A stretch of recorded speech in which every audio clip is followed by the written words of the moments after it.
Hi guys, Therapeutic Chick here. Happy New Year, happy 2020 to all of you. Hope your new year is off to a great start. Guys, I just wanted to jump in really quick and kind of talk about passing the LMSW exam. A lot of people have asked me, because I am a therapist and I am an LMSW, a lot of people have asked me, how'd you pass the exam, and just for some tips on it. So I thought I'd make a video on it. There's lots of videos out there talking about the acronyms you should use and the different formats of the test. I'm not going to talk about that today because there's plenty of videos out there on that. What I am going to give you is 10 really important tips I think you need to have as you go into this exam. And a couple of them may seem really simple, but it's really important. Um, number one, number one tip for you guys today: take the practice exam. I say take the practice exam. I think it's like $80 to purchase a practice exam, but the practice exam will get you prepared for the actual exam. Do not pass up the opportunity to take that practice exam. Number two, the night before your exam, get plenty of rest, because the exam is a 4-hour exam. It's 170 questions, and that will be taxing on you if you go in and you're already tired. So get plenty of rest, okay? Don't eat a large breakfast. I say that because eat something light, because when you go into the exam, it's time, and the timer doesn't stop. It doesn't matter if you want to take a break for a drink or something to snack on, the timer does not stop. So eat a light breakfast, okay? And just so you don't have to go to the bathroom or anything like that, don't eat a heavy breakfast in the morning, okay?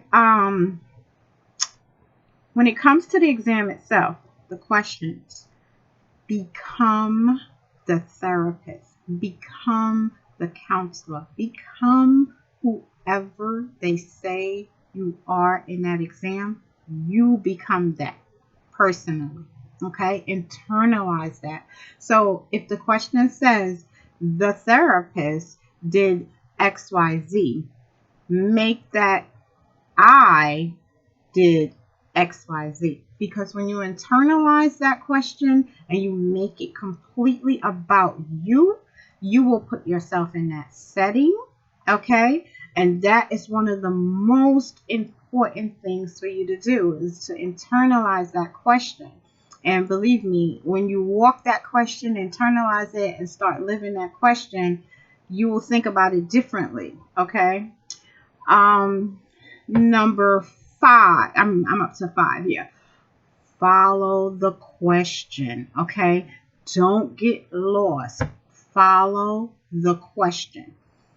I don't care if the question puts you on the moon. Be on the moon, and then think about the elements that are on the moon, okay? So for instance, if they say you're a therapist on the moon, okay, you know the moon has no gravity. You're sitting there in a suit. Your client's sitting in a suit, okay? Become that whole environment. Don't take it anyplace else, because a lot of us like to think about agencies we worked at or things we did here and things we did there, and we incorporate that into the question. That is not what they're asking you. They're asking you if you're a therapist on the moon, okay? Stay with the question. Number 6. Some of those questions are really easy if you think about the process.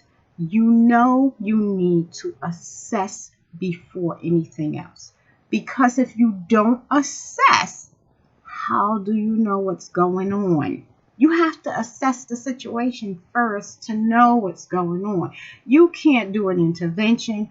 You can't make a referral. You can't do evaluation of anything if you don't even know what you're working with. So you would assess somebody first, right? That's common sense. Like that's a given. After you assess that person, you already know you can't evaluate if you haven't done anything to evaluate, right? So kind of think that process all the way through, and you're definitely not going to refer somebody off the top before you assess them, because where are you referring them to? You don't know. You don't even know what's going on with them. So think that process through. Don't get lost in the wording, okay? Because it's wordy. Don't get lost in the wording, okay? Number 7, relax. Enjoy the test. Relax. I tell people, don't stress yourself out. People are constantly stressing themselves out. Relax. Don't stress yourself. Stop overstudying. Some people study too much. You studying 50 billion books and 1,000 websites. I'm not saying don't study, okay? I personally studied a little bit. I studied a couple of weeks, and that was it. I quit, done. I got it. I'm in, I'm done. You understand? Because if you overstudy, you burn yourself out. Now you have too much information, and it's all becoming mumbo jumbo. So don't overstudy. Study enough to where you got it, you're comfortable with it. Like I said, take that practice exam. It's going to be a guide for you. Okay. Number 7, don't change your answers. If you feel comfortable and confident with that answer when you selected it, don't go back over that whole test changing those answers, because that's exactly how you'll fail it, okay? Go with your gut. Go with what you felt was right the first time and leave it alone, okay? I changed 0 answers on my exam. 0. I'm not telling you to change 0. I'm saying when you feel confident, when you were in that question and you felt confident in that question, stick with what you felt, okay? Number 10, give yourself permission to not know. Some things you're just going to draw a blank on. You're just not going to know it. Give yourself permission to not know and move on. You have plenty of space to get some questions incorrect. It's 170 of them. You have room for error, okay? So give yourself permission to not be perfect. You feel you don't know, you don't know. Select the answer that you feel is best, okay? And move on. Okay, so that's my 10 tips for passing the LMSW. And if you have made it this far, you have worked your butt off, okay? And you deserve a clap, because no one knows. I'm not going to say no one, but a lot of times our family and friends don't understand what we have to go through to get to this point. Okay, it's hard. You've worked hard. You deserve to be here, and God bless you. I hope you pass the first time. I hope your experience is great. If you don't, get right back at it. Don't let that discourage you. Get right back on it, because you will get it. Okay? All right. This is Therapeutic Chick talking to you today, saying Happy New Year, and I wish you all the best. All right. Bye-bye.